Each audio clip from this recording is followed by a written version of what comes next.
Ako po si Carmelo Francia. Ako po ang municipal agriculturist ng ating bayan, ang Infanta, Quezon. So bali po ang tanggapan po ng pambayang pagsasaka, nagkaroon na po tayo ng mga ilang pagpupulong, pakikipag-usap sa mga stakeholders natin, sa mga nag-aalaga ng baboy, at ganoon din po sa mga sangguniang barangay. Dahil unang-una nga po sa barangay sila yung nandun, sila yung nakakakita. Saka nandun yung mga nag-aalaga natin ng hayop. So nagkaroon po tayo last week, nagkaroon tayo ng pagpupulong. At ang napagkasunduan, magkakaroon tayo ng checkpoint. So sa ngayon, nag-checkpoint na po tayo. Kumbaga, ang ating mas pinapahalagahan muna po ngayon ay yung pagpasok. Yun yung ating kinokontrol. Yung may papasok na sa ibang lugar. Kumbaga yung mga baboy na nandito sa atin, okay lang, hindi pa natin masyado yung lilimitahan yung paggalaw. Yung mga trader natin within the municipality and Reyna, kumbaga hindi pa natin sila masyado higpitan. Ang ating priority ay yung pagkontrol ng mga pumapasok kung may mamimili. Dahil ang sakit, ang ASF ay nasa ibang lugar pa, wala pa dito sa atin. So, ang natin, prevention na makapasok dito. Maraming salamat mga kapalalig. Narito ako sa Municipal Office of Agriculture dito sa bayan ng Infanta at kasama ko ang kanilang head. At sir, ano po yung pangalo po muna, ano po yung ginagawa ninyong paghahanda tungkol sa African Swine Fever dahil sa ilang bayan dito sa Quezon ay mayroon ng mga pangyayaring ganito? Magandang hapon po, magandang araw sa lahat. So bali po ang tanggapan po ng pambayang pagsasaka, nagkaroon na po tayo ng mga ilang pagpupulong, pakikipag-usap sa mga stakeholders natin, sa mga nag-aalaga ng baboy, at ganoon din po sa mga sangguniang barangay. Dahil unang-una nga po sa barangay sila yung nandun, sila yung nakakakita. Saka nandun yung mga nag-aalaga natin ng hayop. So nagkaroon po tayo last week, nagkaroon tayo ng pagpupulong. At ang napagkasunduan, magkakaroon tayo ng checkpoint. So sa ngayon, nag-checkpoint na po tayo. Kumbaga, ang ating mas pinapahalagahan muna po ngayon ay yung pagpasok. Yun yung ating kinokontrol. Yung may papasok na sa ibang lugar. Kumbaga, yung mga baboy na nandito sa atin, okay lang, hindi pa natin masyado yung lilimitahan yung paggalaw. Yung mga trader natin within the municipality and Reyna, kumbaga hindi pa natin sila masyado higpitan. Ang ating priority ay yung pagkontrol ng mga pumapasok kung may mamimili. Dahil ang sakit, ang ASF ay nasa ibang lugar pa, wala pa dito sa atin. So, ang natin, prevention na makapasok dito. Kumbaga, dahil ang pinakamalapit na may doon, San Pablo, Laguna siya, Nagcarlan, Morong. Geographically, ang isa pang malapit is Mauban. Pero wala naman siyang direct na daan, malibang kung magbabiyahe sa bangka. So ito na-coordinate na rin natin naman sa Coast Guard.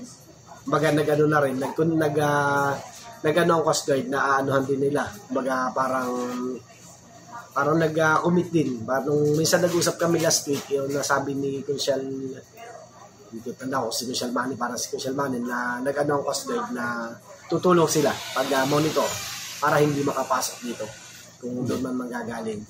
So, kumbaga yun. Tapos, naghahanda rin kami ng iba pang mga gagamitin para sa pag-checkpoint natin. Kumbaga, yung pinapag-aralan kung kailangan na magdagdag pa tayo. Kumbaga, sa ngayon, yung paunang hakbang natin isang checkpoint dun sa may Gumian para maging aware din yung mga tao. Tapos sa mga pagpupulong, ating ikinakamping yung ng ASF, yung banta sa ating industriya ng pagbababuyan. At ganun din yung pakikipag-usap natin sa iba't ibang sektor. Yung sa iba't ibang grupo. Mahirap pa pagka nagiging pag isang grupo lang yung namin. Parang bawat grupo may mga kanyang interest yun. So hindi tayo magdidesisyon base lamang sa sa informasyon ng isang grupo. Kumbaga binabalidate natin at yung ibang idea o ibang informasyon mula din sa halimbawa, mayroong sa mayroong sa mga trader, mayroong sa vendor, mayroong sa hog racer. Yan, so lahat nung wala kailangan inaano natin, iniipon yung mga informasyon. Ano po yung panawagan ninyo sa ating mga kababayan na magbababoy dito sa Infanta Quezon at doon sa mga nagnanais pumasok? Yan. So ang sa ating pong mga nag-aalaga ng baboy, huwag po tayong maniniwala doon sa mga sabi-sabi na mayroon na daw ASF dito sa atin. Mayroong sa ibang barangay, mayroong ganito sa barangay. Dahil yan po ay posibleng iyan ay diskarte o strategy ng trader tsaka ng ahente na pwede tinatakot yung ating mga mag-aalaga, mga nag-aalaga ng baboy para mapilitang ibenta ng sa mas murang halaga. So yun yung parang nakikita namin dahil kung maano ninyo sa mga social media, daming kumakalat, mga kung ano-anong balita, meron daw. So, natatakot yung mga tao. So, naglabas din kami sa aming page na sana huwag maniwala yung mga farmer natin kung may balita. Pag hindi na-confirm, pagka hindi galing sa tanggapan ng agriculture yung informasyon, ay huwag muna silang, kumbaga huwag silang magdidesisyon na ibenta na kagad nila yung kanilang baboy. So, yun yung ano natin. At doon naman sa mga ibang nagbabalita ng mga fake news, sana yan na may huwag nilang samantalahin yung ganitong sitwasyon para lamang sila ay mas makinabang. Mas maging, kung trader, kung mag-aalaga, maging responsable tayo. Salamat, sir. Pala, ang natin, ang ASF ay virus iyan. Kumbaga, tinamaan na tayo, nandito na sa sirkulasyon, nandito na siya. Pag humina ang resistensya ng baboy natin, ng ating alaga, naging pabor. Halimbawa yung panahon, medyo nagbabago-bago. Katulad din iyan ng trangkaso. Parang gano'n na eh. Pagka medyo nagbago ang panahon, meron tayong mga kasamahan na tinatamaan ng sakit. So gano'n din sa hayop. Merong tinatawag iyan kung yung panahon, yung magiging paborable sa virus, pwedeng lumabas. Yun yung ano. Kaya kailangan pag-iingat din sa ating may mga alagang hayop. Iwasan na may stress yung ating mga alagang baboy. Bawa sa init, tapos halimbawa medyo madumi yung kapaligiran. So yun dapat iwasan din natin na para manatiling malakas yung ating mga alagang hayop. Saka tamang pagpapakain, tamang painom ng tubig, may vitamins. Yun po yung mga karagdagan din ninyo. Tapos, kasi po, wala tayong pagawaan ng pagkain ng baboy dito sa Infanta Quezon. Ano po yung ginagawa ninyo pag-monitor sa mga feeds na pumapasok dito?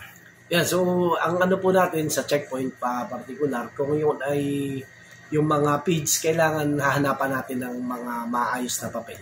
Kailangan kung saan ang galing, dahil lalo na kung nanggaling yan ay dito sa, halimbawa, Chao, bawa mga feeds. Maraming Chao sa may Batangas. Yan, marami nagagaling tayo na feeds. So, dapat hanapan namin ng mga kaukulang papel, clearance, na ito ay dumaan sa mga, kumbaga, dumaan sa paglilinis din bago magdahi sila yung kanilang mga tao. At ganun din, ano na tayo ng disinfection. May nakahanda tayong mga pang disinfectant, pang spray para yung sasakyan mismo atin na rin i-sprayan pag dumaan doon sa checkpoint. Bali ganun. Yun sa ngayon yung pa lang yung una nating mga hakbang. At habang maano yan, ating i-improve pa. Kung hanggat, depende yun sa budget natin, syempre, bagamat hindi pa ganun kalaki yung budget. So ngayon, meron na tayong nagawang proposal.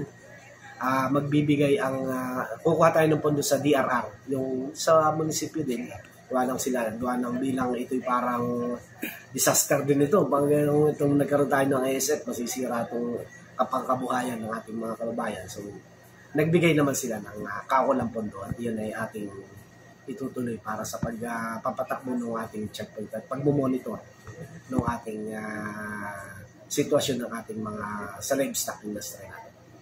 Sige.